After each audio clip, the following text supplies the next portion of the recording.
Okay, here we go. I'm back again for Module 9.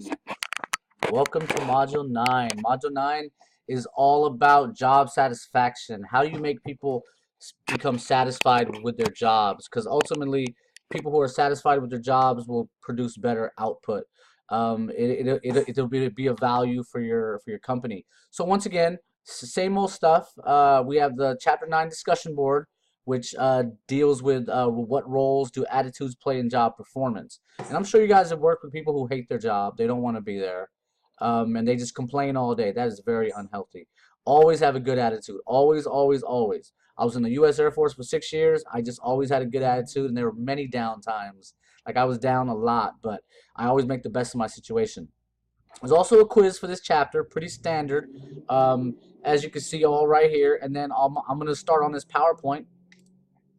So yeah, over the years that I've worked, I've came across a variety of employees. Some employees have been working for a company for too long, and sometimes they have no filter, so they can say whatever they want and they're ready to retire. If you're a new employee or a younger employee, you normally don't have that freedom. So here we go. Foundations of individual behavior.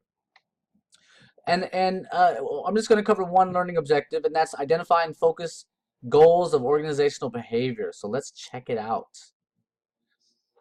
So here we go. There's visible aspects, which are strategies, objectives, policies and procedures, which structure technology, formal authority, chains of command. And then there's hidden aspects, attitudes, perceptions, group norms. Group norms are really important. Where do you guys eat lunch at? In the Air Force, they told me that this was the snack that they had on midshift, so I had to have it. Um, Informal interactions, right? You always got to have informal interactions, and then there will be conflict. There's always conflict.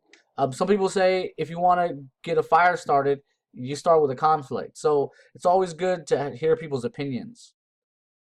So some of the goals of organizational behavior are productivity. We want employees to produce more, is what it is. We want to get rid of absenteeism and turnover. Um, and we want employees to act like good citizens. So these are sort of the goals of why do we care if our employees are happy? It's very, very important. In the military, they call it morale. What's the morale of the troops? So morale is huge in terms of capacity, productivity, and etc. And then we want to eliminate workplace misbehavior, and that's through job satisfaction. Okay, so ladies and gentlemen, that's just a quick introduction to Module 9. Enjoy the rest of the module.